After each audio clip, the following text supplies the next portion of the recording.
আসসালামু আলাইকুম। এখানে ডিসপ্লেতে দেখা যাচ্ছে যে হাঁড়িতে গরু মাংস নেওয়া হয়েছে সম্ভবত 2 কিলোর বেশি।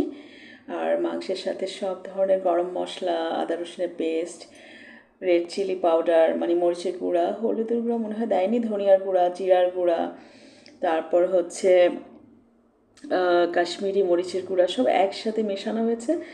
সম্ভবত গোলমরিচের গুঁড়া যেটা ব্ল্যাক ব্ল্যাক পেপার ওটা একটু বেশি করে দিয়েছে। তো পরিমাণটা আমি এখানে আর বলছি না। উদ্দেশ্য হচ্ছে এই মাংসের সাথে মশলাগুলো খুব ভালো করে মিশিয়ে নেওয়া। আসলে এই রান্নাটা হচ্ছে ক্যানাডা ভ্যানকুভার হতে আমার বাচ্চাদের বাবা আর আমার ছেলে দুজন মিলে রান্নাটা করছে। তো ওরা প্রায় একটু বাংলাদেশের কঠিন রান্নাগুলো ট্রায়াল দেয়। ডেফিনেটলি কালা ভুনা বানানোর চেষ্টা করছে। কালা ভুনা তো একটা অত্যন্ত সেন্সিটিভ এবং খুবই মানে খুব এক্সপার্ট হ্যান্ড হলে কালা ভুনাটা খুব ভালো হয়। তারপর এখন মশলাগুলো উনি খুব ভালোভাবে মিশিয়ে নেওয়ার চেষ্টা করছেন মাংসের সাথে। মশলাগুলোকে মানে হাত দিয়ে ভালো করে মাখিয়ে মাখিয়ে মাংসের ভেতরে অনেকখানি মাংসের ভেতরে মশলাগুলো চলে গেলে সম্ভবত কিছু সময় বোধহয় এইভাবে মিশিয়ে রেখে দিবে। আর হচ্ছে আমি সরাসরি ওনার ভয়েসটা এখানে অ্যাড করি নাই, কারণ ওখানে ভয়েসটা ওনার একটু লো ছিল, সম্ভবত উনি অত খেয়াল করেননি, সেজন্য যেন বোঝা যায়। আর রেসিপি তো সেটাই, সব মশলা দেয়া, শুধুমাত্র হলুদের গুঁড়া অ্যাড করেন নাই।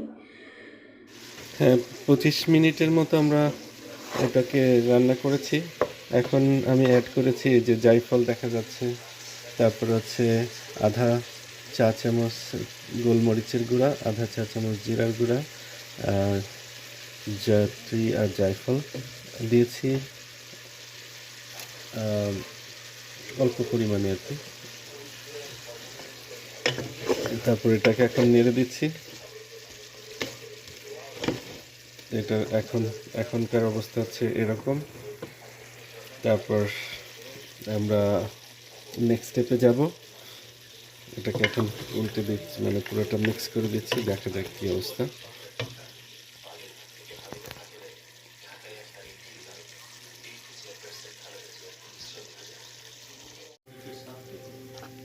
হ্যাঁ, এই যে এখন বাগারের জন্যে যে পেঁয়াজ কুচি, আদা কুচি, রসুন কুচির সাথে শুকনো মরিচ প্লাস হচ্ছে ওখান থেকে একটু মাংস নিয়ে গোশত নিয়ে মিক্স করেছি।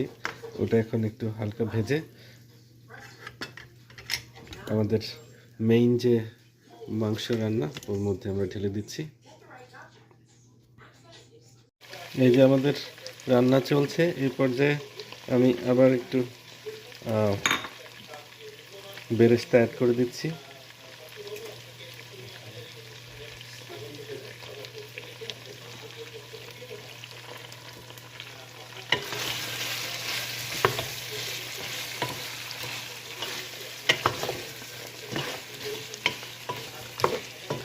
কানাভুনা এগিয়ে চলছে,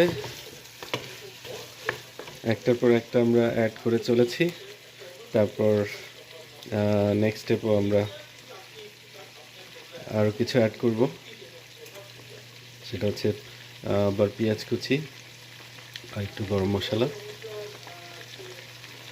বাগার দেওয়ার জন্যে পেঁয়াজ কুচি নিয়েছি আধা কাপ, তারপর হচ্ছে 6-7টা হচ্ছে আস্ত মরিচ নিয়েছি, লাল মরিচ।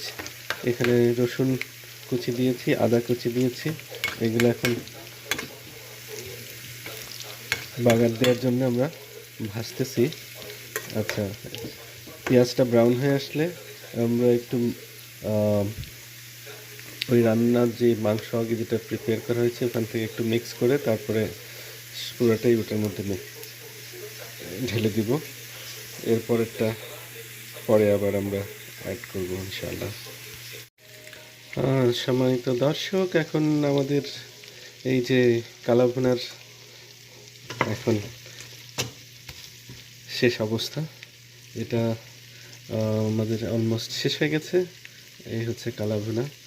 তো এটা দূর দেশে থেকে এইটার চেষ্টা করাটা কতটুকু হয়েছে সেটা খাওয়ার সময় আমরা বুঝতে পারবো। যাই হোক, মনে হচ্ছে ভালোই হয়েছে। তো কালাভুনার বিভিন্ন স্টেপ ফলো করে রান্না করার চেষ্টা করেছি, আপনারাও চেষ্টা করুন।